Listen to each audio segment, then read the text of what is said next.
तो मेरे दोस्तों कैसे हो आप सब। काफ़ी समय से वीडियो डाल नहीं पाया, कुछ पर्सनल रीज़न की वजह से मुझे बाहर जाना पड़ा और तबीयत थोड़ी सी ख़राब होने के कारण मैं वीडियोस डाल नहीं पा रहा था। पर ये संडे होने वाला है UFC का 326 इवेंट और ये वाला इवेंट मैं कवर करूंगा आप सबके लिए हमेशा की तरह और इसका लाइव स्ट्रीमिंग होगा। तो ये वाले वीडियो में समझते हैं जो भी मैचेस होंगी ये वाले इवेंट में उसकी क्या प्रिडिक्शंस होंगी। मैं मेरे हिसाब से यहाँ पे प्रिडिक्शंस बताऊंगा और किसके जीतने के चांसेस ज्यादा है, किसके हारने के चांसेस ज्यादा है और क्यों यहाँ पे सामने वाला बंदा हार सकता है, उसका एक वैलिड रीजन मैं आपको बताना चाहता हूं। यहां पे मैं ये नहीं बता सकता कि 100% में श्योर हूं, पर मैं इंश्योर करता हूं कि जितनी भी मेरी नॉलेज है वो आपके सामने रखूं और एक सही प्रेडिक्शन देने की कोशिश करूं। लास्ट वाले इवेंट में सारे यहां पे प्रेडिक्शंस मैंने सही दिए थे, पर ये वाले इवेंट में मेरे सारे प्रेडिक्शन वापस से सही होंगे कि नहीं इसके ऊपर मुझे अभी भी डाउट है। पर यहां पे मैं आपके सामने मेरा प्रेडिक्शन रख देता हूं। और ये इवेंट में सबसे ज्यादा अगर चर्चा किसी चीज की हो रही है, किसी फाइट के बारे में हो रही है, तो max Holloway versus Charles Oliveira की।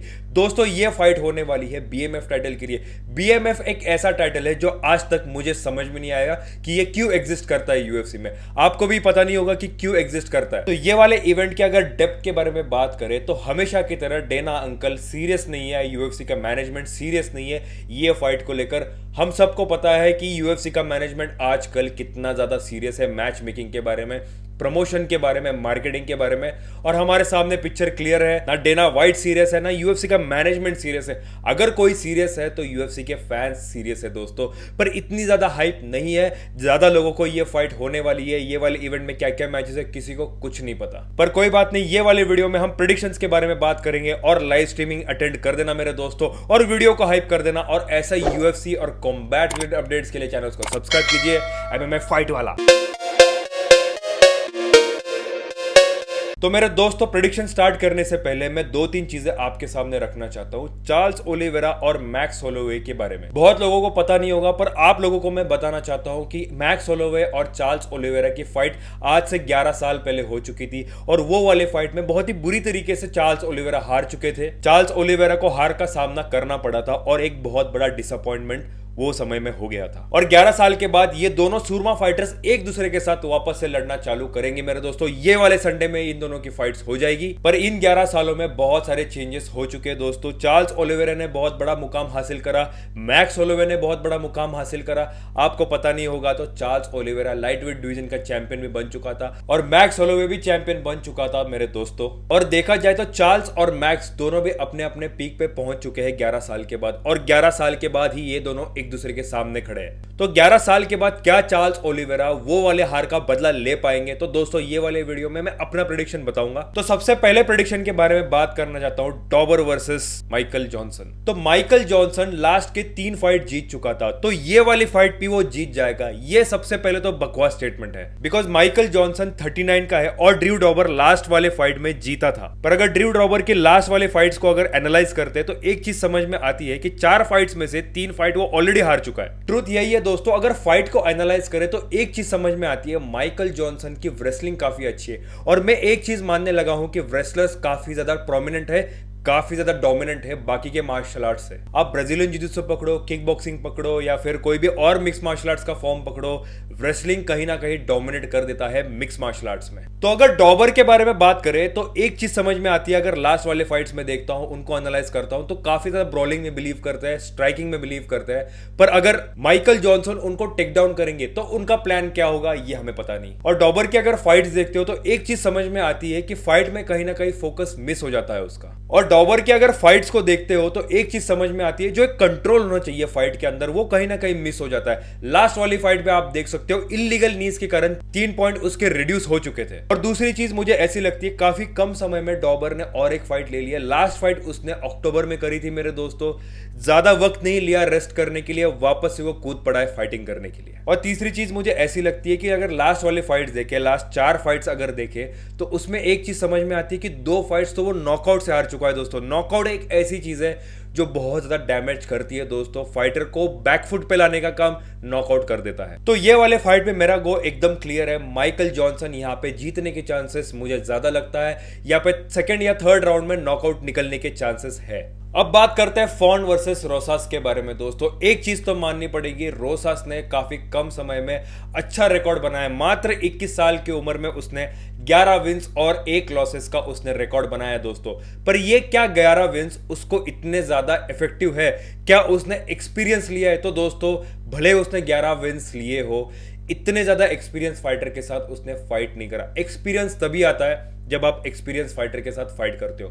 तो अगर पोर्टफोलियो के बारे में बात करें रोसास के, तो इतना ज्यादा प्रोमिनेंट पोर्टफोलियो दिखता नहीं है बिकॉज इतने ज्यादा एक्सपीरियंस फाइटर नहीं है। पर अगर दूसरी तरफ देखें तो फॉन्ट का ऐसा नहीं है दोस्तों। फॉन्ट ने अच्छे अच्छे फाइटर के साथ फाइट करी है, और एक्सपीरियंस तभी आता है जब आप अच्छे फाइटर के साथ फाइट करो। जैसे कोरी सेंडंगन के साथ उसने फाइट करी है, ओजे आल्डो के साथ उसने फाइट करी है, सर्जियो पेटिस के साथ उसने फाइट करी है। तो फॉन्ट के पास एक अच्छे ट्रांजिशंस होते हैं अच्छे फाइट के अंदर, अपना प्लान हमेशा चेंज करता रहता है, काफी वर्सेटाइल वे ऑफ फाइटिंग है उसका। पर दोस्तों मुझे ऐसा लगता है कि रोसास का पलड़ा भारी है बिकॉज ही इज यंग बंदे हमेशा डायनामिक रहते हैं, और मेरा यहां पे गो यंग फाइटर्स के साथ हमेशा से रहता है। और अगर रोसास के बारे में और एक अच्छी पॉसिबिलिटीज देखी जाए तो रोसास एक अच्छा ब्राजीलियन जिजुत्सु का मास्टर है, वो अच्छा सबमिशन निकाल सकता है ये वाले फाइट में। तो मेरा गो यहां पे रोसास के साथ है। मुझे ऐसा लगता है कि ये वाले फाइट में वो सबमिशन निकालेगा फॉन्ट का। और दोस्तों अब बात करते हैं रॉड्रिगेज वर्सेस फरेरा के बारे में। दोस्तों जिसको डॉग फाइट पसंद है, जिसको ब्रॉलिंग पसंद है, जिसको खून खराबा पसंद है, तो ये वाली फाइट आप बिल्कुल मिस नहीं कर सकते बिकॉज ये दोनों की फाइट में खून खराबा सबसे ज्यादा होने वाला है। और ये वाले फाइट में हमें एक खतरनाक नॉकआउट देखने मिल जाएगा मेरे दोस्तों। बिकॉज अगर ये दोनों फाइटर्स को हम ध्यान से देखते हैं तो एक चीज बड़ी क्लियर हो जाती है कि ये दोनों एक दूसरे को लिटरली मार डालने के इरादे से आएंगे। और फैंस को क्या देखना है? एंटरटेनमेंट वाली फाइट्स, खून खराबा देखना है, ब्रॉलिंग देखनी है, स्ट्राइकिंग देखनी है। तो ये वाली फाइट हम सबके लिए बिल्कुल वैसी एंटरटेनमेंट वाली फाइट हो जाएगी बिकॉज ये दोनों भी स्ट्राइकर्स है, दोनों भी किक बॉक्सर्स है, अच्छे मुए थाई के फाइटर्स है। तो हमें यहाँ पे कोई टेकडाउन्स वगैरह देखने नहीं मिलेगा। और ये वाले फाइट में सच बताऊं तो मैं प्रेडिक्शन नहीं कर पा रहा हूं कि कौन जीतेगा बिकॉज ये वाले फाइट में नॉकआउट तो निकल सकता है, पता नहीं क्यों, बट इतना श्योर नहीं हूं। पर मेरा गो मैं आपको बता दूंगा, मेरा गो यहाँ पे ब्रूनो फरेरा के साथ है। मुझे ऐसा लगता है, पता नहीं क्यों, कि ब्रूनो फरेरा यहाँ पे नॉकआउट निकाल सकता है। मुझे एनालिटिक्स में नहीं जाना है, यहाँ पे बताना नहीं है कि टेक्निकल ये वो चीजें, बट मेरा गट फीलिंग यही कह रहा है कि ब्रूनो फरेरा यहाँ पे नॉकआउट निकाल सकता है। और दोस्तों अब बात करते हैं कायो वर्सेस आरडीआर के फाइट के बारे में। यहाँ पे मैं अपना प्रेडिक्शन बताऊंगा, और यहाँ पे आरडीआर का जो डिसअपॉइंटमेंट था लास्ट वाले फाइट में वो भी एक्सप्लेन करूंगा। अब दोस्तों आरडीआर का डिसअपॉइंटमेंट क्यों कह रहा हूं मैं दोस्तों, जिन लोगों ने यहाँ पे लास्ट वाली फाइट देखी होगी आरडीआर की, एक चीज आपको समझ में आ गई होगी कि लास्ट वाले 4th राउंड में उसने क्या किया, वो गैस आउट हो गया और उसने डॉक्टर स्टॉपेज कर दिया। आप सोच सकते हो कोई भी फाइटर 4th राउंड में आके गैस आउट हो रहा है और यहाँ पे वो फाइट रोकने की बात कर रहा है, उसका कोच बोल रहा है कि फाइट रोक दो। ये सिनेरियो था आरडीआर का। मतलब आपका बंदा 5 के 5 राउंड खेलने के लायक ही नहीं है। इससे ज्यादा शर्मनाक चीज क्या हो सकती है आप बताओ। और रही बात फाइटिंग स्टाइल के बारे में आरडीआर के, तो फाइटिंग स्टाइल के बारे में उसका मेरे को कोई डाउट नहीं है। उसने बो निकल को एक्सपोज किया था, उसने रॉबर्ट विटेकर को हराया, बहुत अच्छा फाइटिंग स्टाइल है आरडीआर का, मैं मानता हूं इन सब चीजों के बारे में। पर गैस आउट हो जाता है बंदा, उसका कोच यहाँ पे फाइट रोकने की बात करता है। यार अगर आप में फाइट करने की कुव्वत नहीं है तो प्लीज फाइट मत करिए, लोगों का पैसा बर्बाद मत करिए। देखो मैं 100% मानता हूं कि सबमिशन में, ग्रैपलिंग में आरडीआर का कोई तोड़ नहीं है भाइयों। 21 विंस लाना कोई खाने वाली बात नहीं है, कोई मजाक वाली बात नहीं है जो आरडीआर ने करके दिखाया। पर लास्ट वाली फाइट बहुत बड़ी डिसअपॉइंटमेंट सबके लिए साबित हुई। और टैलेंट के बारे में बात करें तो आरडीआर के टैलेंट के ऊपर मुझे जरा सा भी शक नहीं है, he is a good fighter. और रही बात कायो की, कायो एक्सपोज नहीं हुआ दोस्तों, उसने एक लॉस खाया, किसके साथ? नसरुद्दीन इमाओ के साथ। नसरुद्दीन इमाओ ने कितने सारे अटेम्प्ट्स किए कायो को सबमिट करने के, पर वो सबमिट नहीं हुआ। कोई भी ऐसा मौका नहीं दिया कायो ने कि नसरुद्दीन इमाओ उनको सबमिट कर पाए।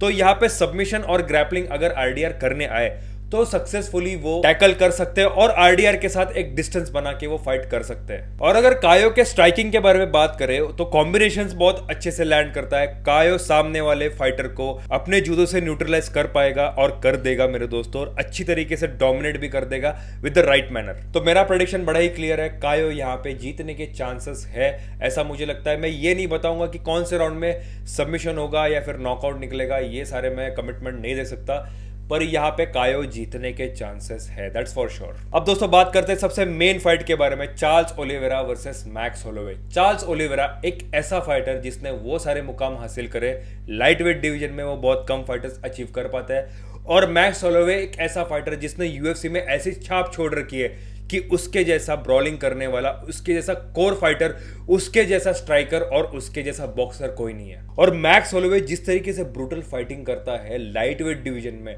बहुत ही बुरी तरीके से ब्रॉलिंग करता है दोस्तों। फाइट्स उठा के देखो, जस्टिन गेजी वाली फाइट उठा के देखो, लास्ट के 3 सेकंड्स में उसने नॉकआउट निकाला था। यह साबित करता है कि मैक्स होलोवे का चिन बड़ा ही स्ट्रांग है। पर मैक्स होलोवे कभी यूएफसी में नॉकआउट नहीं हुए थे, पर इलिया टोपुरिया ने उसको नॉकआउट कर दिया, तो उसका चिन यहां पे एक्सपोज हो गया था मेरे दोस्तों। और नॉकआउट खाने के बाद कोई भी फाइटर पहले जैसा नहीं रहता। और रही बात चार्ल्स ओलिवेरा की, तो चार्ल्स ओलिवेरा अनप्रेडिक्टेबल फाइटर है। कभी वो जीत जाता है, कभी वो वापस में फॉर्म में आ जाता है, कभी वो वापस जीत जाता है। तो चार्ल्स ओलिवेरा को एनालाइज करना आसान नहीं है, पर लाइट वेट डिवीजन में उसके जैसा बीस भी कोई नहीं है। बिकॉज मैक्स होलोवे को अगर ग्राउंड में उसने पकड़ लिया तो सांप जैसे अपने शिकार को गोल गोल घुमाता है मेरे दोस्तों, बिल्कुल वैसे ही चार्ल्स ओलिवेरा अपने शिकार को पकड़ लेगा और यहाँ पे दबोच के सबमिट कर देगा। और ये वाले फाइट का प्रेडिक्शन देना बहुत ही टफ है, बिकॉज चार्ल्स ओलिवेरा, किसी को लगता होगा कि he is good in jiu-jitsu only, grappling करेगा और ये सब, ऐसा नहीं है मेरे दोस्तों। बात ऐसी है कि चार्ल्स ओलिवेरा स्ट्राइकिंग भी अच्छी कर लेता है और मैक्स होलोवे एक सेफ डिस्टेंस मेंटेन करता है। उसको पता है कि कहां पे मुझे कवर करना है डिस्टेंस, कहां पे नहीं करना है, उसको बखूबी पता है। आपने अगर इलिया टोपुरिया की फाइट देखी होगी तो आपको समझ में आएगा इलिया टोपुरिया के कॉम्बिनेशंस वैसे थे, इसके लिए मैक्स होलोवे नॉकआउट हुए थे दोस्तों। अगर मैक्स होलोवे के सामने और कोई फाइटर होता इलिया टोपुरिया के अलावा तो ऐसे वो नॉकआउट नहीं हो पाते। जस्टिन गेजी क्या कम अच्छे फाइटर है, उसकी स्ट्राइकिंग कम अच्छी है, he hits like a truck, but still max Holloway knockout नहीं हुआ। मुझे ऐसा लग रहा है कि देखो, मैं टेक्निकल एनालिसिस पे बिल्कुल ध्यान नहीं दे रहा हूं, मैं तो क्लियरली ये चीज बोल रहा हूं कि कौन जीतेगा कौन नहीं जीतेगा, इसके ऊपर ही फोकस है मेरा। तो मुझे ऐसा लगता है कि चार्ल्स ओलिवेरा जीतने के चांसेस है, पर मुझे ऐसा भी लगता है कि मैक्स होलोवे उनका नॉकआउट भी निकाल सकता है। I am really not sure, but still I will go with Charles Oliveira. देखो, ये फाइट का प्रेडिक्शन मेरे लिए बहुत ही टफ था, बिकॉज ये दोनों भी ऐसे फाइटर्स हैं जो सच में मेरे फेवरेट है। तो ये वाले फाइट का मैं प्रेडिक्शन आपको देना चाहता हूं। जो मेरा प्रेडिक्शन है, यहाँ पे मैं गलत भी हो सकता हूं। चार्ल्स ओलिवेरा, मुझे ऐसा लगता है कि जीत जाएंगे ये वाली फाइट, बिकॉज चार्ल्स ओलिवेरा हमेशा अनऑर्थोडॉक्स वे से फाइट करते हैं। पर यहाँ पे मैक्स होलोवे भी नॉकआउट निकाल सकते हैं चार्ल्स ओलिवेरा का। तो अगर चार्ल्स ओलिवेरा जीत जाए तो भी हमें आनंद होगा, और अगर मैक्स होलोवे जीत जाए तो भी हमें खुशी होगी मेरे दोस्तों। तो ये वाले फाइट कार्ड का मैंने प्रेडिक्शन दे दिया, और लाइव स्ट्रीम जरूर अटेंड कर देना मेरे दोस्तों। सारे प्रेडिक्शन आपके सामने रख दिए। मैं मिलता हूं आपको कुछ नए अपडेट के साथ नई वीडियो में। तब तक के लिए मैं आप सभी का अलविदा लेता हूं, और साहिल साइनिंग ऑफ।